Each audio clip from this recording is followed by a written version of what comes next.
Bonjour à tous, je suis Laurent Zerman, je suis le fondateur de Centrio. Et donc aujourd'hui, durant les 45 prochaines minutes, je vais d'abord vous passer quelques slides sur qui on est, ce qu'on fait et le contexte dans lequel on évolue. Vous faire une démonstration avec la plateforme industrielle qui est ici, et puis répondre à vos questions. On va garder une bonne vingtaine de minutes d'échange pour zoomer sur les parties qui vous intéressent.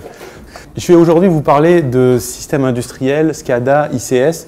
Je pense que ce n'est pas la peine de vous rappeler en détail l'actualité des dernières années. J'ai mis deux planches au début pour citer deux exemples célèbres et récents. Un qui est une cyberattaque qui a été confirmée par le BSI d'une installation de type Aciéry, où, alors, on n'a pas forcément les détails parce que le BSI a été avare de l'impact industriel, en autant la partie amont, le spear phishing, etc. Je me demandais, tu as des infos? Parce que moi, je ne sais toujours pas qu'est-ce qui s'est passé, comment ils sont entrés. Parce qu'en fait, c'est ça, on voit bien que c'est sûr, interrompre une usine, une aciérie qui est conçue pour ne jamais s'arrêter, ça coûte des millions. Par contre, comment ils s'y sont pris, j'ai toujours pas trouvé l'info. On n'a pas, non, il n'y a pas de, à part les quelques bribes d'informations qui sont dans le rapport qui disent que c'est du spear phishing et qu'on arrive vers des canaux traditionnels de toutes les APT en général. La partie purement industrielle, on n'a pas vraiment d'infos, si ce n'est qu'on peut penser, et ça reste des suppositions, hein, je mets des guillemets, qu'une aciérie, c'est un système de contrôle-commande, les fameux SCADA, et ça a aussi un système de sûreté de fonctionnement. La sûreté de fonctionnement, c'est normalement ce qui empêche de dépasser les bornes et d'empêcher les dommages sur les installations. Si les attaquants ont réussi à avoir des dommages massifs, ça c'est le terme du BSI, on peut penser qu'ils ont réussi à attaquer à la fois le système de contrôle-commande et le système d'aciérie, probablement parce qu'ils étaient sur un réseau ou qu'il y avait un pont qui communiquait entre les deux, chose qui normalement n'existe pas. Voilà. L'autre exemple, c'est Black Energy, un malware qui ciblait un certain nombre de vendeurs de SCADA pour diffuser une campagne. Je ne m'appesantis pas là-dessus. Donc voilà le sujet. Donc face à ce constat-là, nous, les deux fondateurs de Centrio, on s'est dit il y a quelque chose à faire, il y a un domaine important en termes d'innovation et d'offres à créer. Et donc on a créé Centrio en juin l'année dernière. Thierry Rouquet, donc, qui est l'autre cofondateur, et moi-même, on était les dirigeants d'une autre entreprise française qui s'appelle Harcoon Network Security, qui, comme vous le savez, a été cédée à Cassidian en mai 2013. Il en était le président, moi j'en étais le directeur technique. Et donc, après être resté un an dans le groupe Airbus pour passer le relais, assurer la fusion aussi bien que ça puisse être avec Netas, puisque c'était le projet d'Airbus, on a décidé de quitter le groupe Airbus et de se lancer là-dedans face à l'actualité, au constat et aux besoins qu'on avait, qu'on sentait poindre, même si l'an passé, les choses étaient peut-être moins précises qu'elles ne le sont aujourd'hui. Il suffit de regarder l'actualité et voir que les choses s'accélèrent un peu. Pour la petite histoire, moi j'ai commencé avant Harcoon dans une boîte qui s'appelait Matranet, qui vendait aussi des firewalls dans les années 90. Et donc, on est éditeur de logiciels. On a, durant cette première année, consacré nos efforts, à avoir beaucoup de clients, beaucoup d'utilisateurs finaux chez les fameux OIV, en France et en Allemagne. On a développé notre solution. On a une équipe de R&D basée à Lyon qui travaille sur le produit que je vais vous montrer. Et puis, on s'est aussi attaché à rendre un peu visible l'entreprise, soit par le biais de présentations comme aujourd'hui, soit par le biais de concours de start-up, parce que c'est quelque chose qui aujourd'hui est très dynamique. Il se trouve qu'on en a fait beaucoup, on en a gagné 3, dont 2 qui sont vraiment significatifs. Un qui est le prix des assises de la sécurité. C'est significatif parce que c'est la communauté française de la cyber et que c'est un jury de RSSI. Et puis le concours EIT-ICT. EIT-ICT, c'est une organisation qui est à l'étage d'en dessous, là, qui est une organisation européenne financée par l'Union européenne et qui fait un concours de tous les ans entre 80 et 100 startups en cyber. Et donc en 2014, on a été 3e de ce concours-là, ce qui nous donne accès à un certain nombre d'appuis, notamment en Allemagne, pour toucher du doigt des géants comme Siemens ou Deutsche Telekom, etc. Donc, aujourd'hui, l'idée de l'entreprise, c'était résumé sur ce slide-là. Vous savez que ce dont on parle aujourd'hui, c'est les systèmes de contrôle-commande, les ICS, le SCADA. Tout ce petit monde-là, quand on s'intéresse à leur métier, aujourd'hui, parle de digitalisation, de numérisation, d'industrie 4.0, d'usines du futur, de smart grid, de smart city, de santé connectée. Bref, il y a un mouvement vers plus de numérique aussi dans le monde industriel. Comme dans tous les domaines, hein. Après le commerce, il y a aussi le... Voilà. Et qui dit mouvement vers ça, dit plus de connectivité, plus de numérique et forcément plus de risques. Voilà. Et donc l'intérêt, par rapport au domaine de l'industrie, c'est autant les problèmes qu'ils ont aujourd'hui que les énormes problèmes qu'ils ont par rapport à la cybersécurité, parce qu'ils savent bien que pour se moderniser, pour être plus productif, plus rentable, rendre plus de services, il faut aller vers plus de software. Alors si on zoome un peu sur 3 slides sur quel est le problème de la cybersécurité dans le monde industriel, la première chose c'est que l'Internet industriel, alors c'est le terme marketing que nous on emploie pour englober, on va dire, le buzzword Internet des objets et puis les fameux SCADA d'aujourd'hui. Il est très varié, très hétérogène parce qu'il a été fait par des dizaines de constructeurs différents.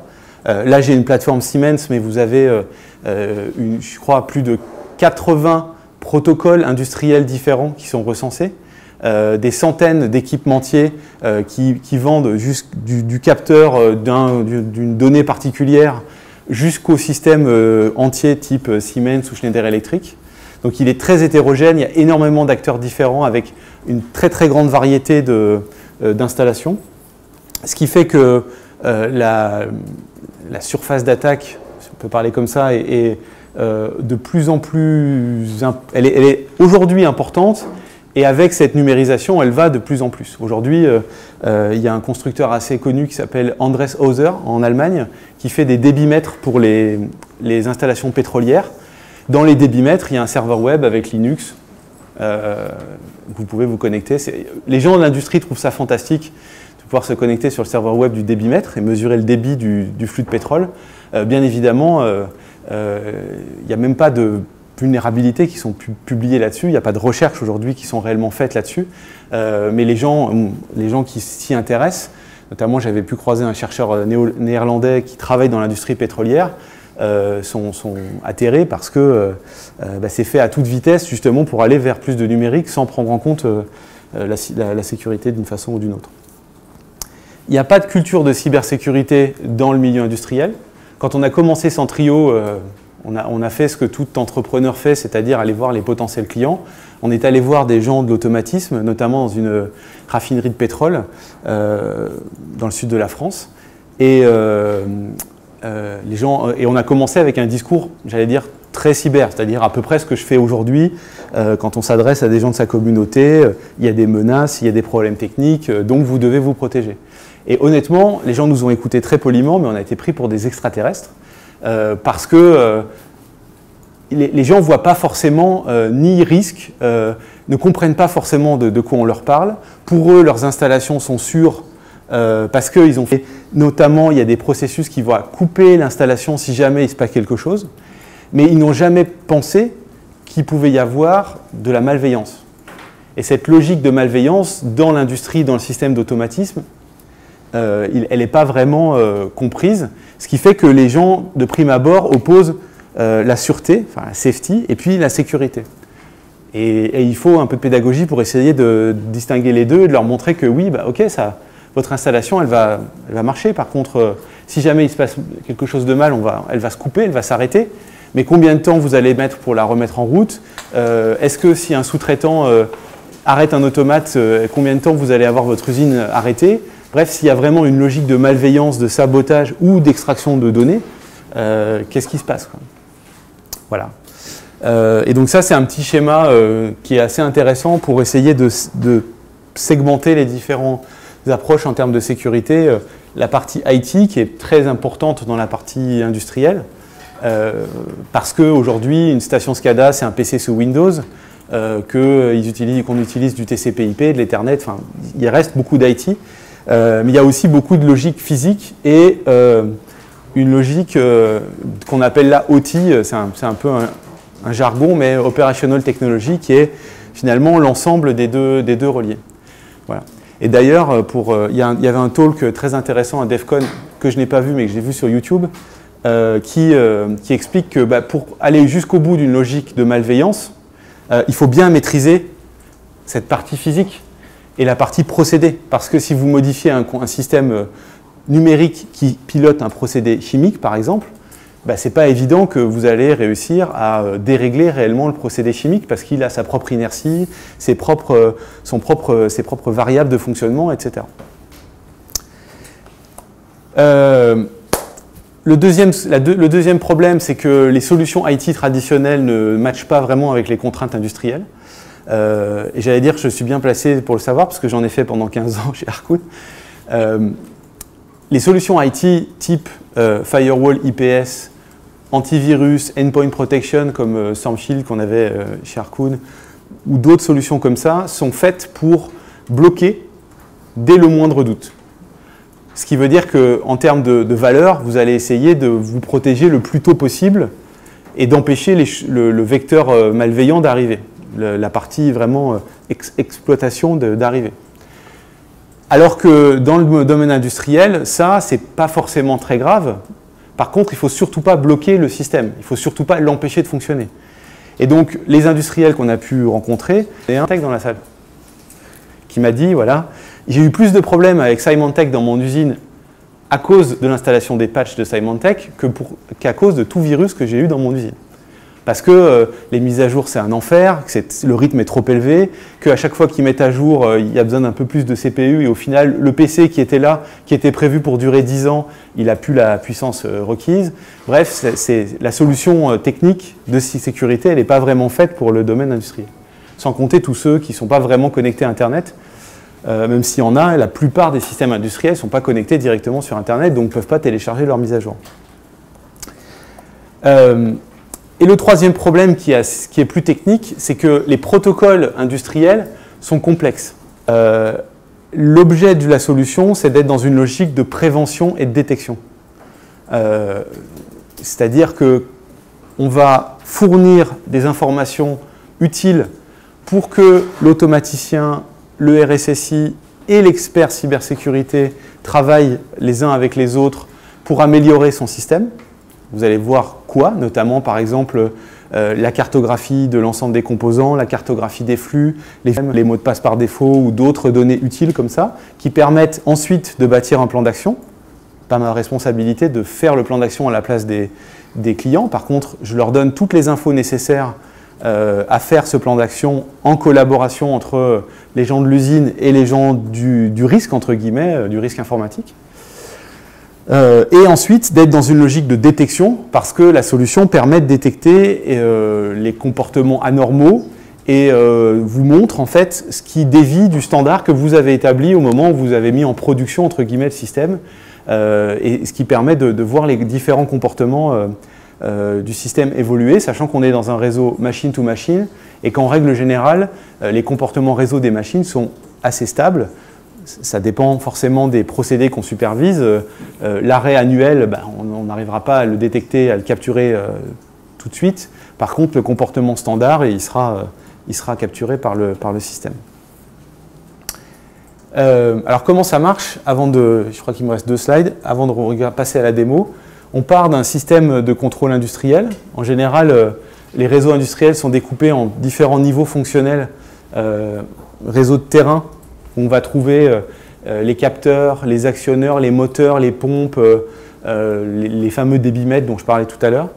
Le réseau de procédés où il y a les automates et les stations SCADA qui vont piloter entre guillemets ces données, ce réseau de terrain. Et puis le réseau d'usine ou dit parfois de conduite, on va retrouver là plus un domaine IT avec des PC, des serveurs, si ce n'est qu'il y a des applicatifs industriels. C'est ce réseau d'usine qui en général est interconnecté avec le niveau d'au-dessus, avec l'IT, notamment avec l'ERP par exemple, ou le MES. MES, c'est le système qui va dans l'ERP et dit voilà, j'ai besoin de livrer de 50 chaises. tu vas me faire 5 lots de 10 chaises, et il envoie ça pour planifier la production. MES, ça doit vouloir dire Manufacturing Execution System. Donc ça, c'est le réseau industriel. Nous, ce qu'on fait, c'est qu'on vient placer une sonde, qui est ce petit boîtier industriel qui est là.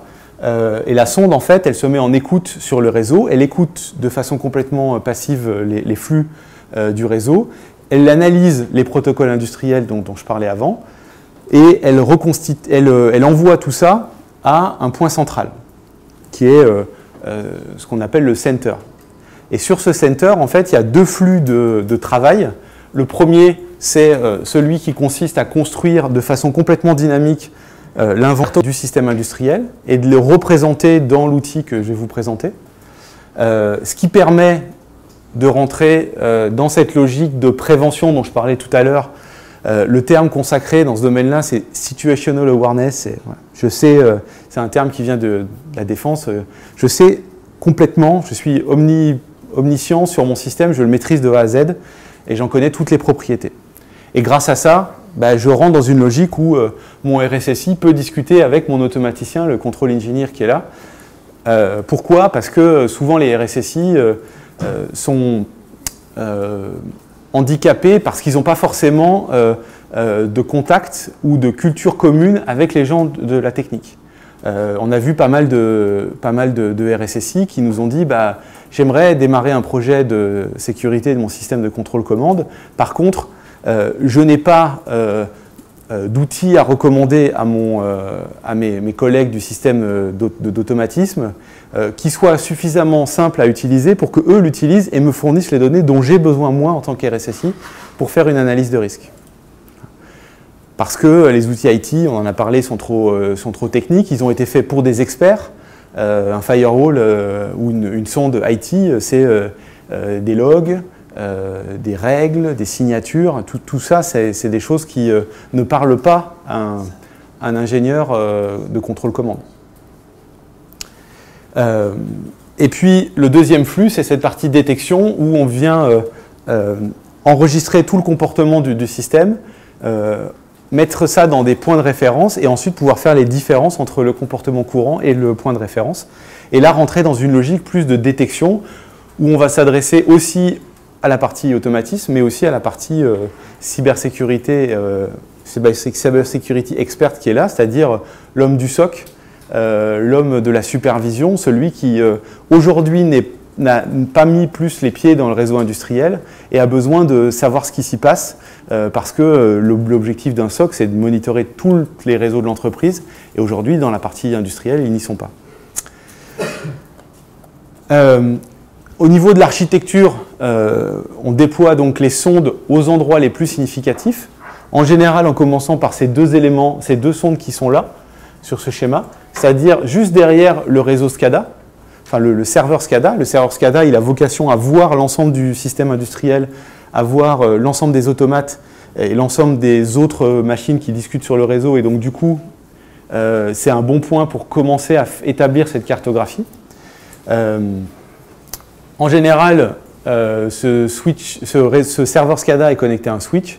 La sonde, elle a juste besoin d'être branchée sur un port mirroring du switch en mode tap, où on va venir écouter soit la copie qu'aura fait le switch, soit mettre en bridge, comme c'est le cas ici sur la sonde, 2 ports qui vont vers le serveur SCADA et au passage intercepter le trafic.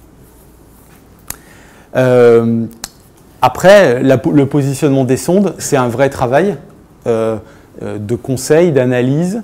Nous, on a un guide de bonne pratique pour aider les clients à faire ce travail-là. Par contre, ça dépend de l'analyse de risque qu'ils ont pu faire sur le système industriel.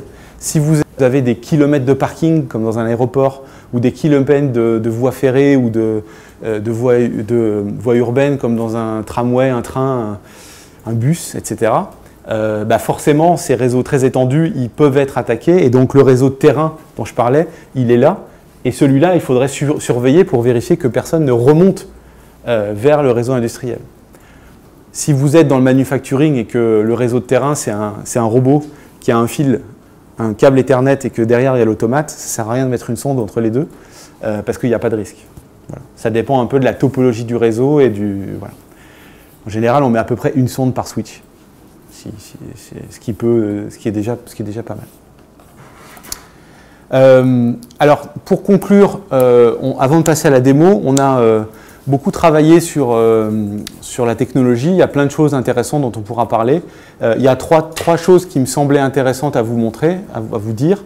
Un, qu'il y a toute une partie de ce qu'on fait qui est cette partie protocole industriel, parce qu'il faut aller chercher les bonnes informations, il faut les comprendre et il faut les suivre. Il y a une deuxième partie qui est le modèle de données que vous allez voir visualisé entre guillemets dans l'interface qui reconstitue l'ensemble des interactions et l'ensemble des composants, notamment en enlevant cette couche de multiplexage quand elle existe, en affichant un certain nombre d'informations, en regroupant les flux pour essayer de donner de la cohérence et rendre les choses intelligibles pour les gens qui ne sont pas experts. C'est un peu notre Graal, hein, c'est faire un outil que quelqu'un qui n'est pas expert en réseau et en cybersécurité puisse comprendre, parce qu'il connaît bien son système de contrôle-commande. Et puis ensuite, on travaille à aider l'utilisateur et à lui faire des recommandations. Alors on parle d'algorithme de machine learning. Ce n'est pas l'algorithme qui fait tout. Ce n'est pas un algorithme obscur qui va décider ou non si on est face à une attaque. Par contre, les algorithmes, quand ils traitent des centaines de milliers de connexions, peuvent vous aider à dire « là, il y a quelque chose d'intéressant, tu devrais regarder » ou « là, il y a quelque chose de significatif, il faudrait regrouper ce flux-là, l'analyser » ou alors, à l'inverse, « ça, c'est bénin, ça fait des années que je l'ai observé, il n'y a pas de problème ».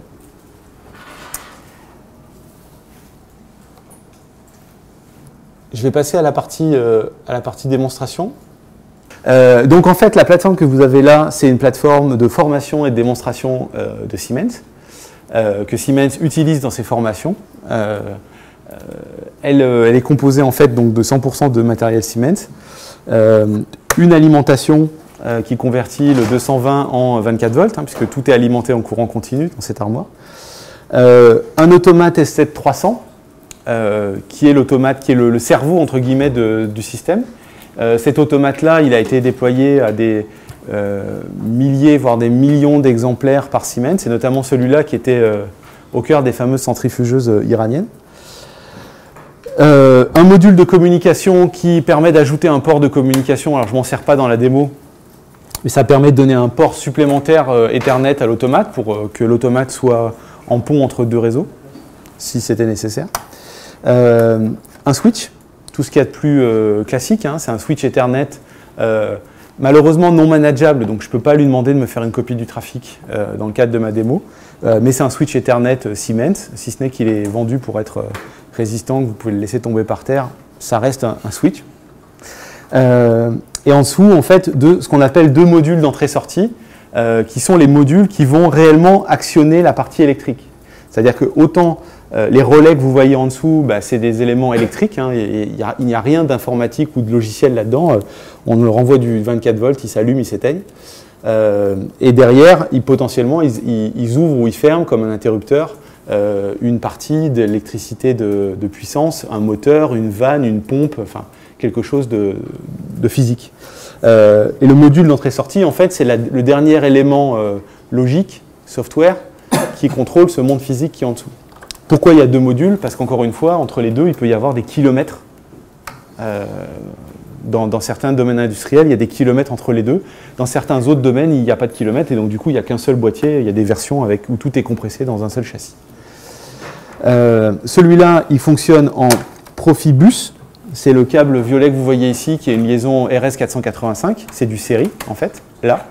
Et celui-là, il fonctionne en Profinet. Comme son nom l'indique, c'est de l'Ethernet. C'est un câble Ethernet qui va sur le switch, ici, entre mon module d'entrée-sortie là, qui vont simuler, entre guillemets, le process industriel. Là, j'ai la sonde Centrio. Et donc, vous voyez, en fait, la sonde, elle est connectée à mon portable sur ce câble rouge parce que le serveur d'analyse centrale, c'est une machine virtuelle sur mon poste, même si on le commercialise sous la forme d'une appliance.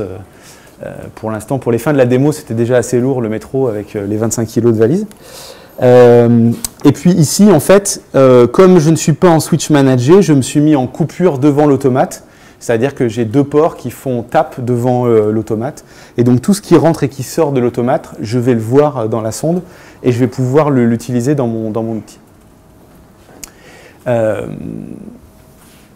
Donc ce que je vais faire, c'est que je vais allumer cette valise, envoyer le courant, et vous allez voir en fait qu'au fur et à mesure du démarrage des différents composants, on voit apparaître les différents éléments dans la carte qui est ici.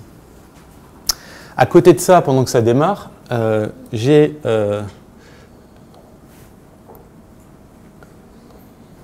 d'autres machines virtuelles sur mon poste. Une qui s'appelle WinCC, qui est une machine Windows XP, pour faire un peu plus réel, dans lequel il y a le logiciel WinCC, qui est le logiciel SCADA de Siemens. C'est celui qui va piloter et superviser. Pour le coup, le mot supervision, quand on parle industriel, c'est à ça qu'il pense, c'est-à-dire la supervision industrielle de son procédé. Et puis j'ai une autre station de programmation que je vais lancer juste après, une fois que j'aurai lancé celle-là. Et donc vous voyez en fait ici les 3 composants. Donc là on est dans l'interface principale du produit. Les 3 composants que vous voyez ici en fait, c'est les 3 des éléments qui tournent sur ma station. L'automate qui est en 0.1 ici. Un élément en 10 là, qui est en fait cet écran de contrôle, que je ne vous ai pas présenté, mais celui-là, c'est l'écran en général qui est juste à côté du procédé. C'est l'écran sur lequel appuie l'ouvrier quand il a besoin de faire modifier un paramètre ou faire un arrêt, pas forcément un arrêt d'urgence, parce qu'en général, l'arrêt d'urgence, c'est un gros bouton, mais une modification, etc. Et puis, ici, on a le module Profinet, IM151 3PN, parce que dans Profinet, je rebranche le câble. Dans Profinet, le module donne son nom et donc c'est le type d'information qu'on est capable de capturer. Si je vais dans WinCC et que je lance exactement le même outil qui tourne dans la console, on peut compiler le même programme soit pour une machine Windows, soit pour un écran tactile comme ça. Il me permet en fait d'ouvrir et de fermer les différents éléments.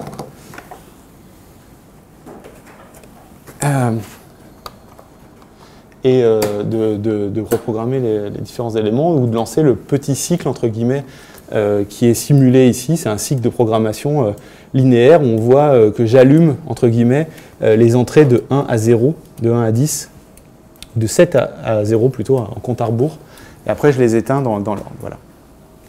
Si on revient dans Centrio, ce qu'on va voir dans Centrio, c'est les différentes machines communiquées. Typiquement, ici, on voit apparaître la station WinCC, qui est la station Windows que je viens de lancer.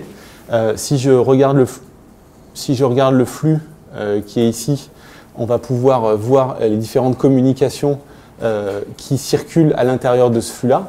Notamment ici, on voit qu'on a détecté que c'était du protocole S7 et que cette station WinCC écrivait des variables dans l'automate.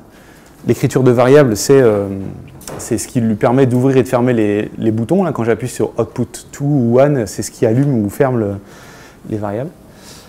Et donc voilà, donc ça c'est l'interface, j'allais dire, principale. On a essayé de travailler en termes d'ergonomie pour faire en sorte qu'elle soit documentable. Donc typiquement, on peut regrouper les différents éléments.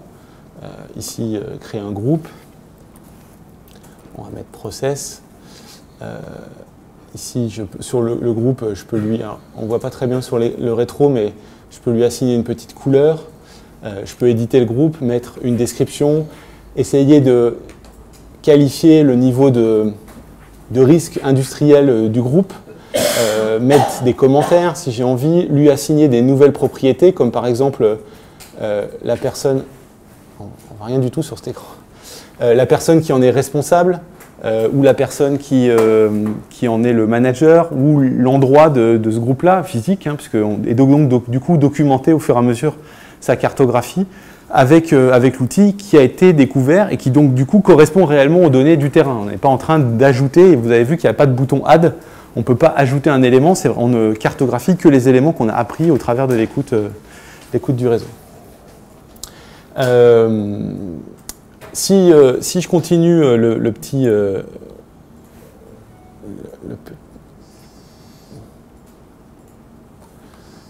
J'ai perdu la souris. Step 7, c'est l'outil de programmation pour le coup de Siemens. Alors là, toujours une machine Windows XP qui va permettre de changer le programme de l'automate ou de changer ses paramètres.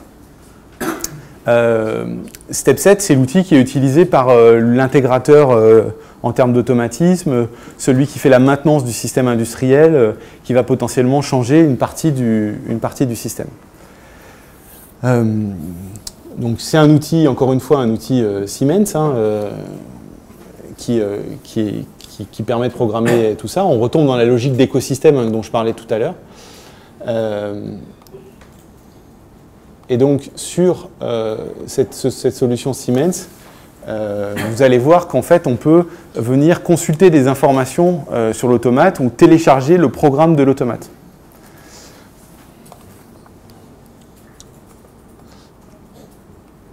Voilà, donc si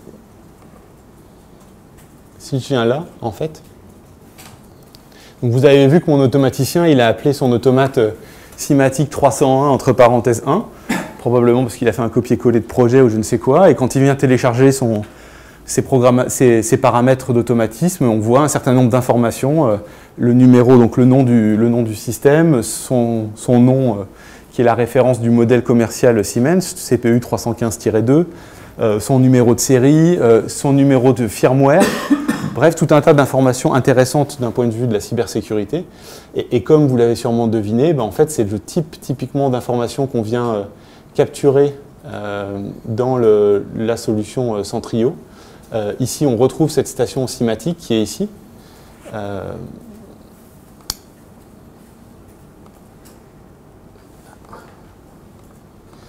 vais enlever cette station du groupe, voilà. Ce qui me permettra de bouger mes automates.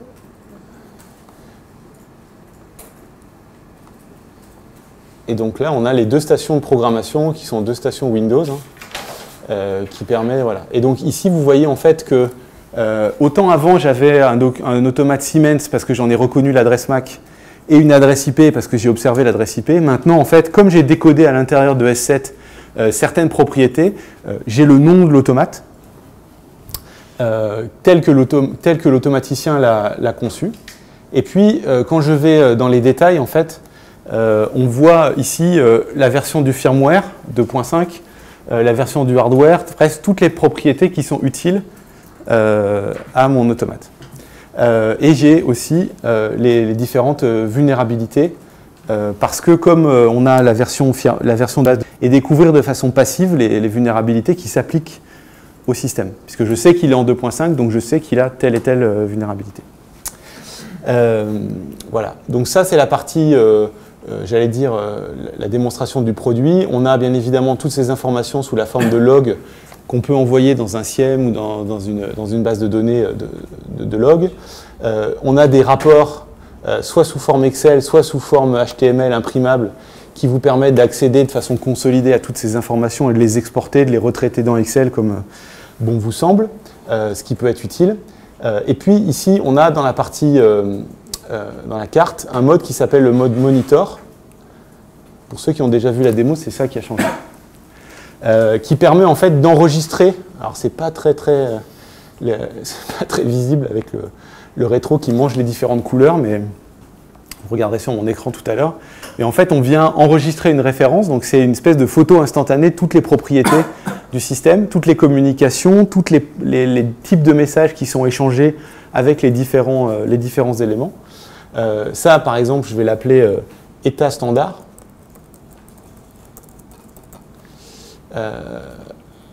Donc, je peux mettre une description et je peux lui dire de prendre l'état standard. État standard, voilà. à partir d'autres états, hein, si j'avais envie de faire du copier d'état. Et en fait, maintenant, si je compare cet état standard, bon là pour le coup, j'en ai créé un vide, donc il me montre en fait tous les comportements. Tout à l'heure, je parlais d'apprentissage de comportement. C'est ça les comportements qu'on va enregistrer. On va enregistrer que le module de communication Profinet fait du Profinet avec l'automate, potentiellement avec de l'initialisation de Profinet au moment du boot. On va enregistrer que la station WinCC fait des pings avec l'automate, que la station WinCC écrit des variables, puisque c'est ce qu'elle fait quand j'appuie sur le bouton Input, Output. Et donc ça, je peux l'inclure dans ma référence, je peux revoir les différents comportements de mon système, l'inclure, etc. Voilà. Et donc, là, j'ai enregistré dans mon état standard, entre guillemets, tous les comportements réseau avec cette logique de message applicatif qui décrivent mon système. Quand je continue à travailler, ce qu'on a dans la démo, c'est une espèce de petit malware qui va s'exécuter sur la station SCADA et qui va reprogrammer l'automate. Exemple, insertion de clé USB, insertion de CD-ROM, email piégé, etc. L'insertion était sur le réseau. Donc vous allez voir en fait dans cette machine virtuelle-là, le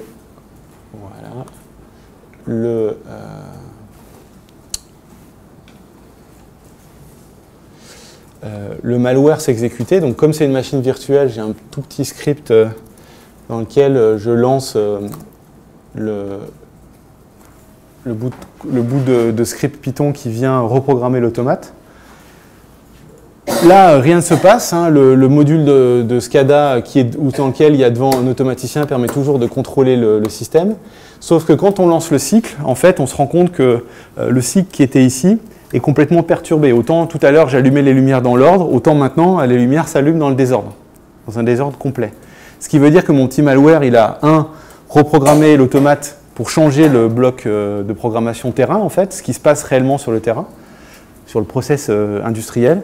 Et 2, il a changé l'automate pour leurrer la supervision, parce que si vous avez bien regardé ici, dans la supervision industrielle, on ne voit rien du tout et ça continue de fonctionner tel que c'était censé fonctionner. Donc il y a une déconnexion entre le terrain et le process et la supervision industrielle.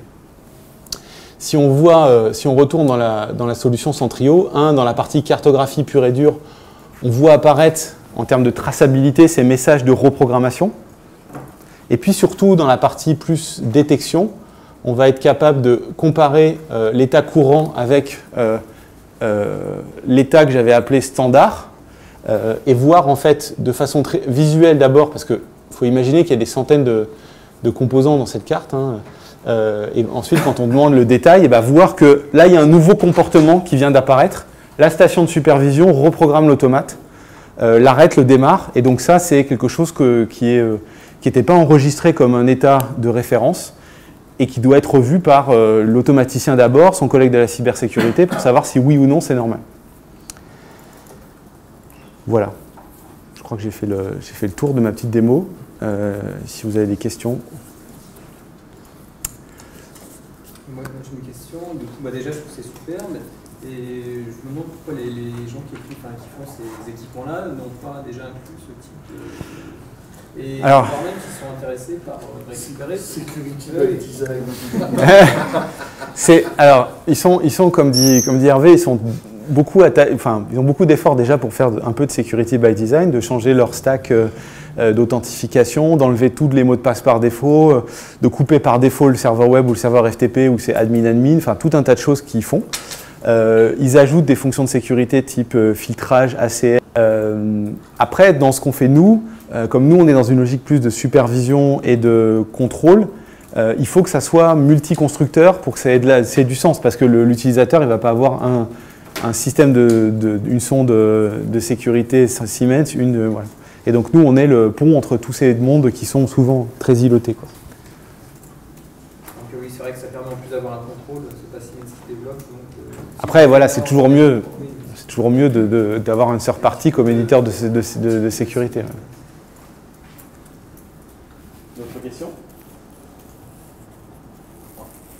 Question, je vais déjà poser en cellule, mais bon, ça peut intéresser des personnes.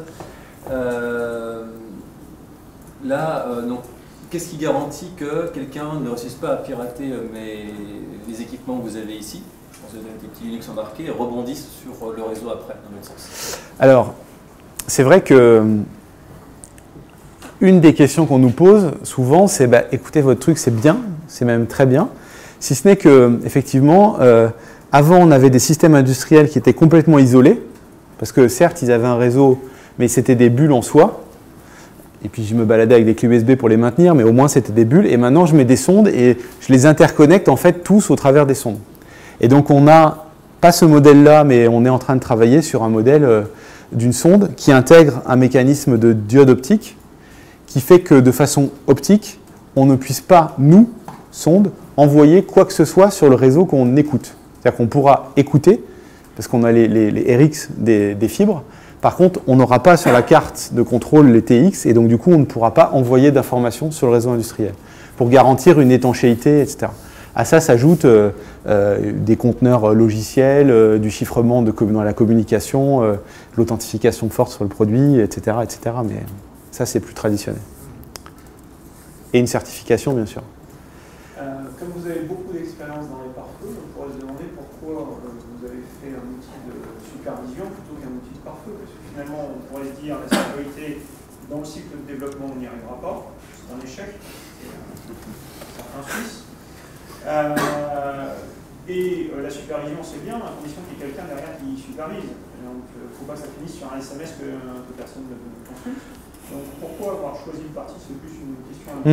Pourquoi avoir choisi le parti de construire un logiciel, une solution demeurante qui a l'air fonctionnelle de supervision plutôt qu'un logiciel qui permettrait de faire de la sécurité périmétrique? Pour plusieurs raisons. Déjà parce qu'on s'est posé la question au départ et quand on lance ce genre d'entreprise ou de start-up, aujourd'hui dans le milieu start-up, il y a un truc qui s'appelle Lean Startup, je ne sais pas si ça parle à certains, mais où le principe justement c'est d'ouvrir des questions comme ça et d'aller voir le maximum de personnes pour poser la question de façon ouverte et d'écouter les réponses. Plutôt que de développer pendant un an dans son garage et d'arriver sur le marché avec un produit qui ne correspond pas vraiment aux attentes. Et on s'est vite rendu compte en fait que les pare-feux, les gens n'en voulaient pas forcément. C'est-à-dire que remettre en question l'architecture pour insérer un pare-feu, même de niveau 2, prendre le temps d'apprendre la politique des règles, parce qu'un pare-feu, il faut des règles. Or, les gens ne connaissent pas la matrice des flux. C'est ça leur problème. C'est pas tant le mettre un pare-feu, c'est qu'ils colorent plus, d'un point de vue purement, j'allais dire, entrepreneurial, des pare-feux industriels, il y en existe déjà. Siemens en fait lui-même, Schneider en fait, certes en marque blanche, mais ils en font. Il y a un constructeur américain qui s'appelle Belden, qui a une gamme de pare-feu. Les gens de Cisco ou Fortinet ont des modules industriels. Et en Allemagne, il y a une super boîte qui s'appelle Innominate, qui fait des modules pare-feu industriels, une belle PME. Donc le marché, il était déjà bien rempli sur les pare-feux. Entre les gens les utilisateurs potentiels qui n'en voulaient pas et le marché qui était rempli, le choix était vite fait de ne pas faire de pare-feu. Merci. D'autres questions? Merci beaucoup. Merci.